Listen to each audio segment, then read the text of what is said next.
tentang apa yang dianggap oleh orang-orang korporasi di Indonesia sebagai sumber kebahagiaan di dalam hidup. Ternyata nomor satu, orang-orang di negeri ini memilih waktu berkumpul bersama keluarga itu disebut sebagai sumber kebahagiaan yang utama. Dipilih oleh 70 responden. Dianggap sebagai sumber kebahagiaan yang kedua adalah istirahat atau tidur yang cukup. Kemudian yang ketiga adalah nonton. Yang keempat traveling, yang kelima shopping, ya. Yang keenam bekerja. Jadi saya bisa memahami kenapa Indonesia nggak maju-maju ya, karena menempatkan bekerja itu sebagai urusan yang nomor 6. Itu ada 20 item. Nah, di item ke nomor 18, di item yang nomor 18 itu orang-orang Indonesia itu menempatkan melaksanakan kegiatan keagamaan itu sebagai sumber kebahagiaan. Dari inilah saya bisa memahami kenapa banyak orang stres, banyak orang memilih bunuh diri, karena sumber kebahagiaan yang utamanya itu bukan yang agama itu, ya, tetapi berkumpul bersama keluarga. Sehingga bisa dibayangkan kalau hari raya Idul Fitri atau orang tidak boleh pulang, tidak boleh mudik, dia pasti stres, karena sumber kebahagiaan utamanya adalah berkumpul dengan keluarga. Kalau orang dilarang libur, dilarang nonton, dilarang shopping itu pasti stres, karena itu yang ditempatkan sebagai sumber kebahagiaan. Teman-teman pasti ingat tragedi kapal Nabi Marmara, kapal kemanusiaan yang dari Turki yang ditembak di perairan memasuki Palestina. Nah, ada satu relawannya yang dari Indonesia itu yang berkisah tentang pengalamannya. Ditulis di situs detik.com. Dia bilang gitu, seandainya saya ditahan oleh tentara Israel di penjara mereka dalam rentang waktu yang lama, saya sudah bersiap-siap. Dia bilang, saya sudah bersiap-siap akan menghabiskan masa-masa di penjara itu untuk belajar memahami Al-Quran dari tahanan Israel yang asli Gaza atau Palestina itu yang hafal Quran. Saya akan belajar di dalamnya dan akan menghabiskan hari-hari di dalam penjara itu dengan banyak membaca Al-Quran. Itu unik, ya. Bagaimana kita bisa menjelaskan orang itu bisa memiliki daya tahan terhadap kesepian, keterpisahan dari orang-orang yang dicintai, ketidakbebasan beraktivitas, ya, tekanan, sementara dia bisa stabil. Itu karena itu tadi, berinteraksi dengan kitab suci itu bisa mendatangkan kebahagiaan, daya tahan rohani yang sangat luar biasa. Nah, oleh karena itu teman-teman sekalian, mudah-mudahan puasa itu, ya, di dalam kita melaksanakan begitu banyak kegiatan keagamaan, di antaranya puasa, itu membuat kita sekarang mulai berpikir bahwa sumber kebahagiaan yang utama buat kita, yang pertama itu mestinya adalah melaksanakan semua kegiatan-kegiatan yang membuat kita selalu terhubung dengan yang menciptakan diri. Mungkin kita sambil bekerja, mungkin kita sambil belajar, mungkin kita sambil memasak, ya, mungkin bahkan secara khusus kita sedang sholat, tetapi menghubungkan diri kita dengan yang menciptakan kehidupan itu membuat kita selalu menemukan tenaga yang luar biasa untuk tenang bahagia. Saya pernah secara khusus SMS bertanya berapa sih besarnya biaya kalau saya mengikuti pelatihan atau training hipnoterapi, ya, sebuah jenis ilmu, ya, yang merupakan bentuk praktis dari penerapan psikologi, di mana dalam hipnoterapi itu orang bisa mensugesti dirinya, ya, menanamkan efek sugestif, ya, yang agar diri bisa lebih tenang. Ternyata bayarnya luar biasa. Saya mendapatkan balasan SMS dari panitianya, Pak Ahmad, kalau Pak Ahmad mendaftar lebih awal, Pak Ahmad akan mendapatkan potongan sampai 6 juta dari 45 juta yang harus saya bayar selama sebulan. Ya, bayangkan orang mau bahagia, ya, melalui mempelajari ilmu itu harus besar itu. Kalau orang ngerti agama, belajar agama dengan baik dan hidup melaksanakan semaksimal mungkin, ilmu-ilmu seperti itu hanya menjadi pelengkap saja. Sekarang saya bisa mengerti kenapa banyak orang stres di diri ini, karena kesempatan mereka belajar agama itu tidak mereka temukan, sementara rohani mereka itu benar-benar membutuhkan kebahagiaan, membutuhkan kekuatan yang luar biasa. Misalkan kalau teman-teman perhatikan, hampir seluruh tema-tema pengajian yang kita dengarkan itu kadang-kadang jauh, ya, tidak pernah berhubungan dengan pekerjaan kita. Sementara kita butuh motivasi, Sementara kita dihadapkan pada kompetisi pekerjaan yang sangat ketat, di pengajian kita mendapatkan pengajian yang temanya sudah berulang hampir 10 tahun, 20 tahun terakhir. Begitu terus. Nah, jadi itulah yang kemudian membuat bobot sebuah pengajian itu kehilangan. Kuliah pun juga begitu. Sekarang mahasiswa dengan pegang tablet seperti ini, ya, dosennya tidak enak mengajar, ya, tablet yang harganya sekarang paling murah bisa 1.200.000 dapat, ya, yang dari Cina itu, dia bisa menenggelamkan diri dengan browsing di tablet itu, bisa nyari video di YouTube, ya, bisa nyari artikel di Google, bisa membrowsing gambar yang macam-macam itu. Kalau dosennya nggak enak ngajar, begitu dosennya baik, kita akhiri kuliah kita hari ini, baru ditutup ininya, youtube.com-nya, Google-nya, lalu wassalamualaikum warahmatullahi wabarakatuh. Nah, itu fenomena yang biasa. Jadi bagi saya dan kawan-kawan yang punya tugas mengajar baik di forum kuliah, di forum training ataupun forum pengajian nasional, kita pesan bagaimana menyampaikan pesan-pesan yang memotivasi, yang menginspirasi, membangun semangat, kemudian menumbuhkan kesadaran untuk kembali pada kebenaran, kepada agama dan segala macam, itu bisa terbangun dengan sebaik. Itu tidak. Tetapi pada saat yang sama itulah yang terjadi di sini.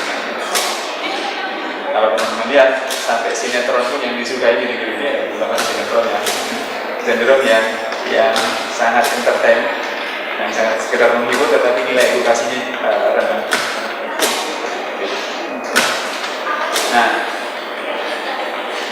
lagi-lagi semoga kita bisa mengambil pelajaran. Tadi satu saya sudah berbicara tentang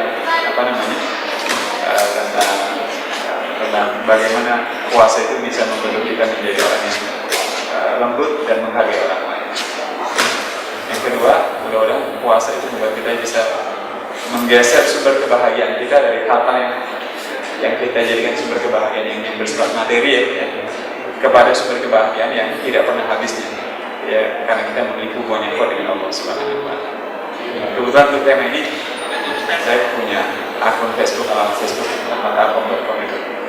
Di status saya setiap hari selalu saya menuliskan artikel, tulisan reflektif, tulisan motivasi. Tanpa henti hampir 4 bulan terakhir sampai jadi satu buku khusus itu saya cetak. Orang punya Facebook itu lagi susah tidur ditulis susah tidur nih gitu. Kemudian lagi pulang kampung, OTW lagi pulang kampung Madiun ditulis gitu ya. Begitu nggak nyampe-nyampe muacet ditulis lagi. Jadi penemunya yang jadi miliarder gara-gara Facebook itu, kita yang memanfaatkannya hanya untuk urusan yang begitu-begitu kan. Makanya saya gemes, akhirnya sejak bulan Januari itu alamat Facebook saya yang dibikin oleh teman-teman saya isi dengan tulisan-tulisan motivasi. Satu di antara tulisan motivasi itu judulnya Mata Air Kebahagiaan yang Tidak Pernah Kering, yang saya tulis. Teman-teman bisa membuka di Facebook saya, atau saya bikin website sendiri di ahmadalkom.com. Tulisannya bisa dibuka. Dan rasanya setiap hari itu orang Indonesia itu bukan butuh sarapan pagi, tapi sarapan rohani terlebih dahulu. Karena BT, ya, kemudian the head Monday kata orang, ini besok hari Senin ya, ketemu rektor, ketemu dekan, ketemu kepala bagian, di mana tugas-tugas kita akan ditagi. Dan hari yang paling ditunggu-tunggu adalah Jumat sore, karena besoknya itu libur 2 hari ya. Begitu hari Minggu sore, semuanya sudah pada sepi dan tidak lagi bersahabat. Jadi aneh kita ini, kebahagiaan kita itu mengikuti irama waktu ya. Gitu. Makanya orang Cina punya pepatah tentang kebahagiaan yang unik. Kalau Anda ingin bahagia 1 jam saja, Anda tidur saja 1 jam, itu bisa bahagia. Tapi kalau Anda ingin bahagia sehari, memancing lah. Yang coba-coba mancing 2 hari, nanti dicari Pak Rektor kan. Kalau Anda ingin bahagia selama sebulan, maka menikahlah. Orang menikah pada bulan kedua itu pusing nyari nafkah buat istrinya gitu ya. Tapi kalau Anda ingin bahagia setahun, Anda warisi saja kekayaan orang tua kalian. Sebab tahun kedua nanti bisa bingung karena warisan yang banyak itu kalau tidak dikelola kan berkurang. Nah, tapi orang Cina menuntutnya dengan kalau Anda ingin bahagia selamanya, bantulah orang lain. Artinya Kita sekarang bisa menggeser sumber-sumber kebahagiaan itu ke teman-teman juga kalau browsing di YouTube, ketikkan saja garasi mobil Sultan Brunei, nanti akan keluar sebuah video di mana garasinya Sultan Brunei itu isinya 6.000 mobil, ya. Dan mohon maaf tidak ada mobil Xenia dan Avanza, tidak laku di situ. Jadi mobilnya itu Ferrari, Bugatti, ya, kemudian Lamborghini, ya, kemudian apalagi, pokoknya merek-merek terkenal. Dan masing-masing merek itu jumlahnya misalnya paling nggak 200. Ya. Kalau klinik servisnya saja itu gajinya per bulan 125 juta. Kalau teman-teman lagi nggak naik karir ini, pindah saja ke Brunei itu, ajukan surat lamaran. Gaji pelatih bulu tangkis pribadinya Brunei, Sultan Brunei itu per bulan itu 92 juta. Yang hebat itu gaji tulang cukurnya Sultan Brunei. Dia bergaji 250 juta per bulan. Sekali potong, ya, sekali potong terus gitu. Dan dia tinggalnya di Inggris. Jadi kalau lagi rasanya nggak enak, kepalanya sebenarnya itu minta potong, dijemputlah tukang cukurnya di Inggris dengan pesawat pribadi. PP itu biayanya 1,5 miliar. Profilnya itu pernah dimuat di koran Sindo seputar Indonesia. Nah, tapi saya ingin mengatakan orang dengan kekayaan berlimpah seperti itu, ternyata mereka itu mencari kebahagiaan yang lain.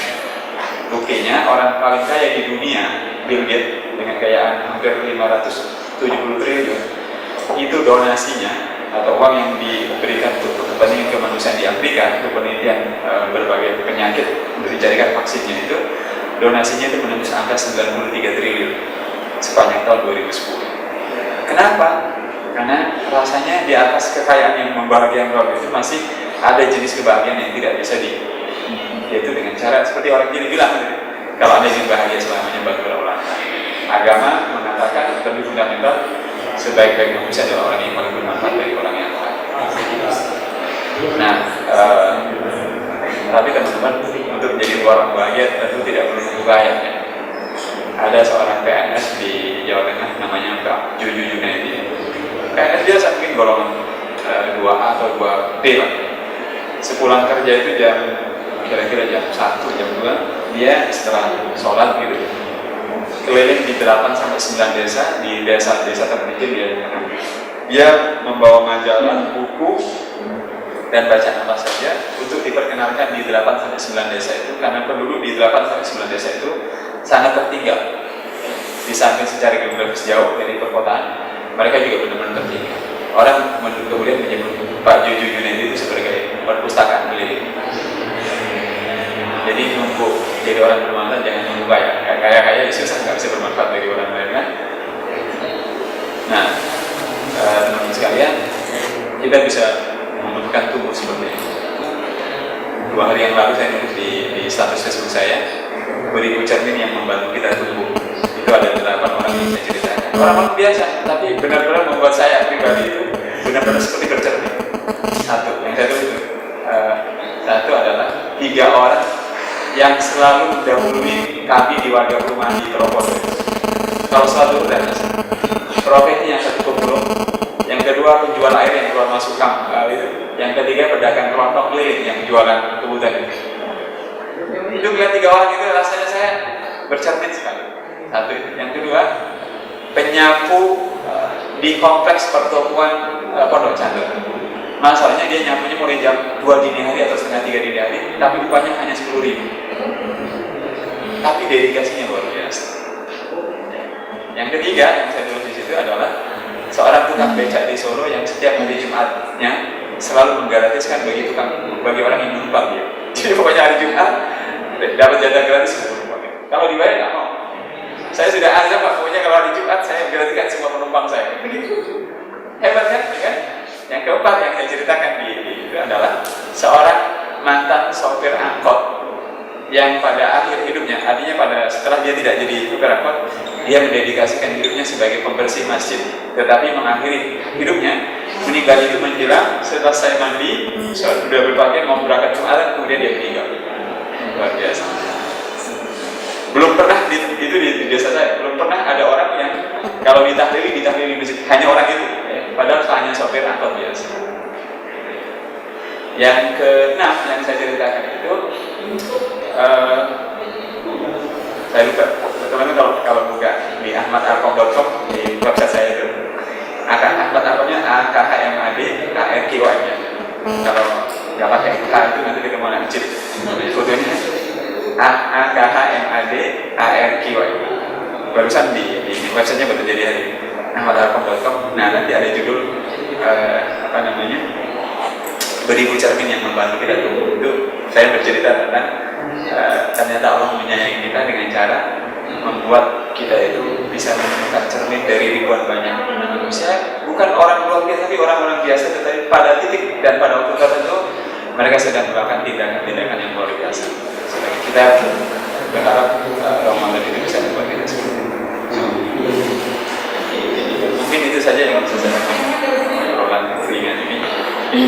Mudah-mudahan bermanfaat. Selebihnya teman-teman bisa buka. Rasanya tadi saya sudah buka di ahmadarkom.com, sudah bisa diakses. Itu status Facebook saya yang dikumpulkan. Kalau di Facebook itu pasti dimuat tulisan-tulisan. Hampir selama Januari, Februari, Maret, jadi Maret, April, Mei, Juni, Juli. Saya terus-terusan menulis tanpa henti. Lumayan juga berkahnya jadi buku. Jadi bukunya saya beri judul Refresh Your Life Every Day. Segarkan kembali hidup Anda setiap hari. Itu tulisan sampai awal Juni. Jadi yang sisanya belum. Kemungkinan saya bukan sendiri. Mudah-mudahan bisa jadi penyegar yang bisa dibantu banyak orang. Begitu yang bisa saya sampaikan. Mohon maaf atas segala kekurangannya. Mudah-mudahan kita bisa memasuki bulan puasa dengan sebaik-baiknya. Kalau kita baca beberapa artikel atau keterangan, kemungkinan awal puasanya akan beda, tapi insya Allah hari raya sama. Itu kabar baiknya. Yang penting jangan memulai belakangan, mengakhiri duluan ya. Mengakhiri lebih belakangan, tapi mengakhiri duluan itu luar biasa. Dan kita THR duluan lagi ya. Sempurna itu. Demikian wabillahi taufiq.